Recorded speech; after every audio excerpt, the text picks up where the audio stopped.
What's up guys, welcome to Blake's Garage. So one of my lights went out, so I'm kind of like driving around one-eyed right now at nighttime on my regular low beams. So we're going to be installing the diode dynamic ballast bulb. They're a 5000K Xeon, and then we're going to be installing this wiring harness first. So let's get down to it. We're going to pop the hood, open it up, and get that bumper ripped off so we can gain access and wire this thing up first. All right, let's go. Alright guys, so the first thing I think I want to do is go ahead and take the front bumper off. So we'll go ahead and remove these 4 clips on the top with a flathead screwdriver. You just press in and lightly pry up. You obviously don't want to lose these, so if you want to pop them out, place them aside, that's a great idea. That's what they look like. Go ahead and place those to the side. We can use these later on when we reinstall the bumper. Able to easily insert a screwdriver into the hole and twist, and then the head will kind of just pop out. Once you do that, then you can pull out from the inside, and each one of these will just pull out very easily. They look like this. As you can see, it's a Phillips screwdriver, and it just twists out. Now, if you go up underneath the front bumper, there's gonna be multiple clips around the bottom. You're gonna wanna go ahead and just attach those. There's 2 on this side, 2 in the middle, 2 on the other side. That's what these ones look like as well. It's just that center piece just punches out just like the others. And once you get those 2 in the middle, go ahead and get the last 2 on the other side. All right guys, now for the fun part, you can go ahead and grab the bumper, and you're gonna wanna just make sure that it can disconnect right here. Oh, we got one more little fitting. I'll peel off the top, get that out. Okay, then you can go ahead and just take the bumper, and you're just kinda gonna pull out, and it'll pull out of this little socket area and just kinda pop off. You can go ahead and do the same thing on this side. Just grab on the inside here and just yank firmly. It'll start to pull out. Got one more click. Oh, well, I gotta disconnect the fog lights, so I'll do that real quick. We got that side off, and we got this side off. So now we can go ahead and rip the bumper off. We're gonna go ahead and grab a 10mm wrench and disconnect the positive side of the battery. Next, we're gonna remove the battery. There's the positive side, and now for the negative side. We're gonna pop these off. Now we'll go ahead and loosen this 10mm bolt as well. Go ahead and do that one. Then we can get the back one. I usually just like to rotate the mount down, and then I can usually just pop this out of here. Get a firm grasp on the battery, and you should be able to lift it out along with the little blanket that it has as well. So now we can gain much more access to the headlight assembly area with that battery out. I'm now going to remove the airbox assembly. I have a cob intake on this car. Your intake may vary, but basically it's just this little nut right here to get the air inlet little box off, and you have one more right here that I've already taken out. Then you're going to want to go ahead and just take your cover off of your air cleaner, take your whole airbox out. Okay guys, so once you remove your airbox assembly, you will have a bunch of room down there in the light housing area. Now we can go ahead and run the wiring harness to the appropriate sides and get this thing wired up. All right guys, so now I went ahead and laid out the wiring harness. I'm going to take the long side over to the passenger's headlight, and then I'm going to take the short side over to the driver's side where the battery is located. Now, what we're gonna do is tuck this probably up underneath here and zip tie it to the wire that's already up in there. So that'll just tuck it right up in there, and then we can get it over to this side where we're gonna hook up the ballast. If you guys see right up in here, you got 3 screw holes. 1, 2, 3. This actually fits perfect on 2 screw holes.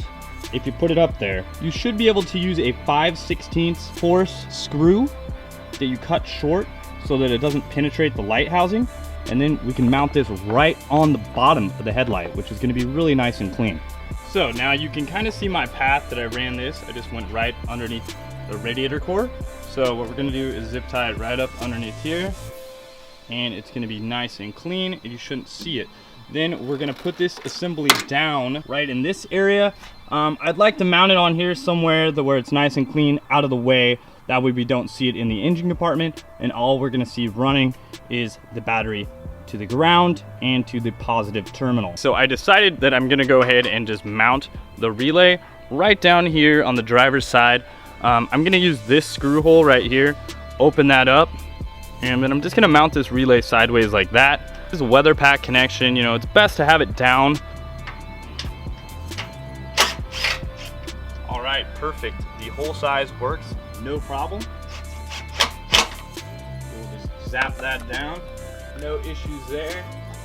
And later on, we'll clean this all up, kind of get this all zip tied up in a nice little neat bundle. Go ahead and unscrew the light cover right here, counterclockwise, and you're just able to pop that up. Then you can access the bulb. Now we're just gonna go ahead and remove the bulb. So we'll just twist it sideways, pull out. So now we can go ahead and remove the bulb from the actual wiring harness right here.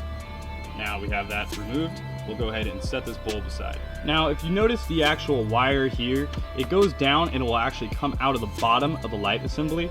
So what we're gonna go ahead and do is take this and remove the little rubber bung from the actual lighting housing, and then we can get it to where we can put the new wiring harness in. Okay guys, so after taking this out, basically what I did is I took my plug and I switched it. That way the little tab on the top will lock in to the tab here. As you can see, red wire on the red side, red wire on the red side.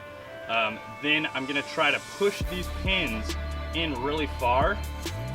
They kind of come out just a little bit, if you guys can kind of see that. They'll come out just a tad, and then hopefully what we can do is go ahead and mate this up with the weather pack connection. So you got to make sure that they kind of line up really well. Gonna go in there. Now it looks like, I feel like that's a good connection. I'm not 100% sure. We'll kind of find out once we turn it on and see if the signal wire is working correctly. Now these are the screws that I'm gonna use. These are number 10 screws. They're probably about an inch long.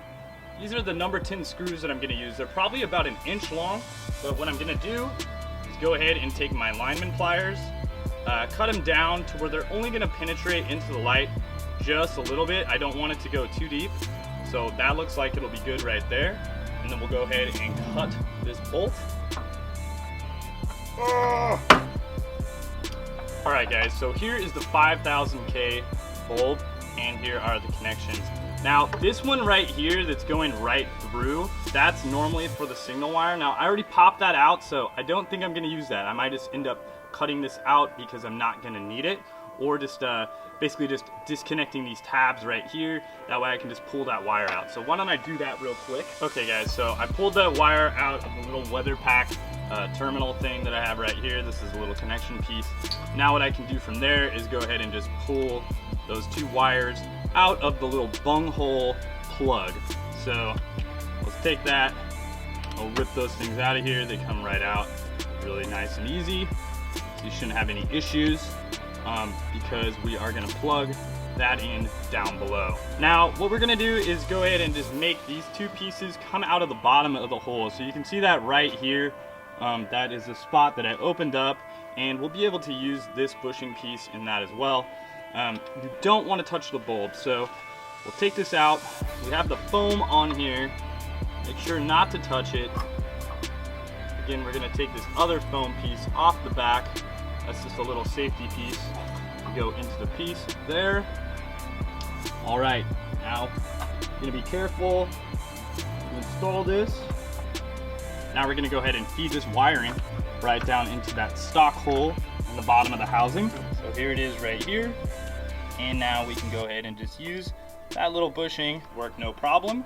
And we can go ahead and mount the ballast to these screw holes that I was talking about earlier. All right guys, so taking the ballast wires right here and the whole ballast assembly, we're gonna go ahead and just plug in the bulb real quick while we can. That way it's just nice and out of the way. We'll plug that in, and we'll plug this side in as well. Now for the ballast itself, so using those two screws, I'm gonna use this hole here and this hole here. And I'm gonna run these number 10 screws right up in there. It looks like they line up perfectly, which is great. Able to just mount them right to the bottom of the housing, just right into that plastic. Works great. Make sure not to over tighten so you don't strip it out. And that thing is on there solid, no issues. Now we can go ahead and find the wire labeled ballast on the driver's side. Looks like this little orange piece. And we can go ahead and plug that into the ballast connection. You're gonna notice a little prong right there, and it will just plug in to the weather pack. Now we have a ground wire. Now you can see we have everything bolted down. We'll go ahead and tighten up that 10mm bolt right there to get the ground connected. So I'm gonna go ahead and take some of this 3M double-sided sticky tape and cut it out to put it on this air canceller. So I mounted this one up just with enough double-sided sticky tape just to go right on there onto the bumper mount. Cleaned up the backside real quick so that it's not gonna shake around. Everything is firm and solid. And now I gotta go ahead and mount this one somewhere as well. All right guys, so I was able to kind of clean up the wires a little bit. I just kind of wire wrapped them up, made sure that they're, making sure that they're nice and tight. They're not gonna wobble around too much, and that they shouldn't have any issues. Actually, I might put one more like zip tie right there and then button it all up. Now we're gonna go ahead and just make sure we have the wires ran up to the battery. These wires still look to be good. I'm gonna go ahead and kind of mount this back. That just pops down, pops right in there. Now we can go ahead and make sure that the battery connections are gonna be good here. So I'm just gonna take them around to the back side of the battery when I set it back in the tray. So for now, I'm just gonna leave them right up here. And when we put the battery in, so I'm kind of gonna just route them around the back, making sure they're not rubbing on anything, and zip tie those in there a little bit. Probably just zip tie it right to the factory wiring loom right there. That way it's nice tucked out of the way. And then we will zip tie this up underneath here. Okay guys, so making sure that this is installed properly, you just want to make sure that your wires are tucked up all good. And then what you can go ahead and do is remove or just put this piece right back on here. It is going to go on clockwise. Go ahead and put this battery back in the car, making sure that all your connections are out of the way and that you're not pinching any wires. Go ahead and set that back down onto the battery tray. Snug it down just a little bit more. Go ahead and reinstall this 10mm. We'll go ahead and tighten up that negative side first. Yeah, I'm actually just going to put it right underneath here. Shouldn't have any issue there. And on the ground, I'm just going to put it underneath this screw terminal as well. Alright guys, so I went ahead and installed the wires, the red onto the positive and the ground onto the negative part of the battery. I made that fuse kind of accessible. Everything else is pretty tucked. You can't really see anything, but in case the headlights go out, I want to be able to get to that easily. So yeah, that's where that fuse is. Alright guys, so for a quick comparison, I don't know if you can really tell because it's not really dark out, but that one on the right hand side, which is the driver's side, is the new Xeon. As you can see, it's pretty much a lot brighter. It's still daytime. And then the one on the left over there, or the right hand, the passenger side, depending on what way you're looking at it, but at this screen it's the left, that is the stock bulb. Yeah, that's the new one. It looks really good. To me, when I'm looking at it, it is way brighter, so that's nice. First, what we're gonna do is take the ballast wire that I ran from the wiring harness, plug that into the ballast input right here. So we'll go ahead and hook that up to that weather pack connection again. All right. Now we got to go ahead and mount this ground up as well. I'll do this after I mount this to the underneath of the headlamp.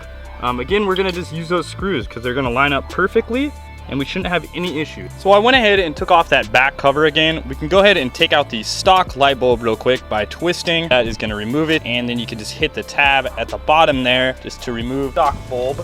Make sure, it could be hot if you just had the car on or anything like that. So we'll just go ahead and remove that, and I'll place this bulb somewhere where I may use it in the future.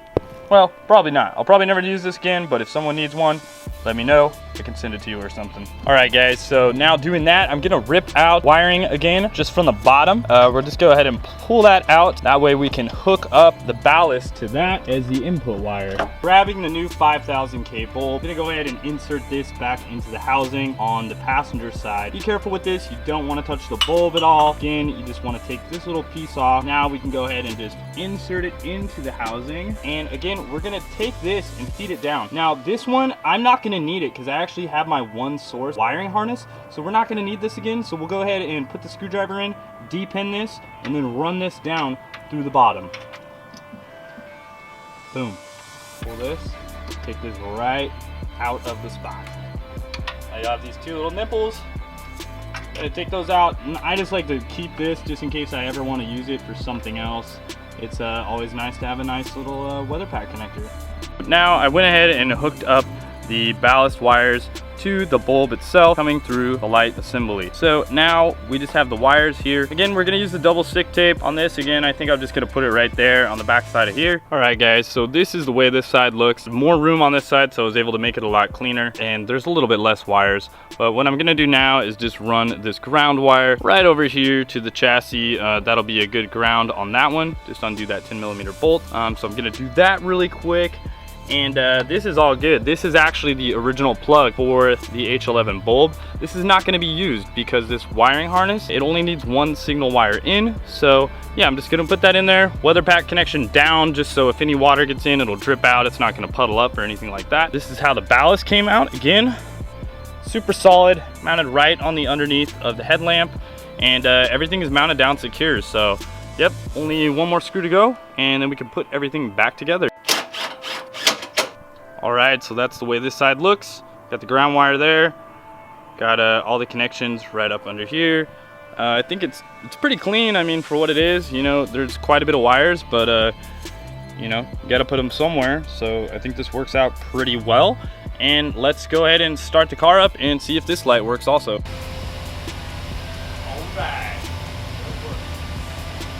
All right guys, so it's starting to get a little bit dark out, but I'm gonna go ahead and reinstall the cob airbox assembly. So you guys don't need to see that. You've seen a video on that before. I'll put a link on that as well.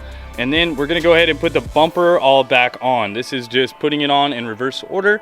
I may film this just a little bit, but if you took it off, you'll know how to put it right back on. Also, don't forget to hook up those fog lights if you have them, or else those things are not gonna work. All right guys, so I'm gonna go ahead and put the bumper back on. I got the intake all on the car,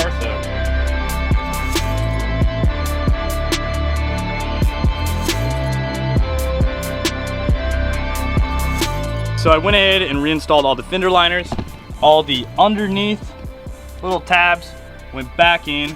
There's 6 of those, and reinstalled all these up on the front grille area. So I'm missing this one, got to get a new one. That kind of sucks. Don't know where that went, but other than that, I don't have any extra stuff. And the lights look really good. It's getting dark now, so I'm gonna be able to try those things out. Yeah, so overall, I really like how this kit installed into the car. The quality was like really good on this diode dynamic stuff, so I definitely recommend them if you guys want to pick up some HID or LED conversions or anything like that. They have a lot of really cool stuff on their website. And it went in like super easy, so that was really nice. So anyways guys, thanks a lot for watching. If you like this video, give it a like. We will talk to you guys soon, later, and wrench on guys.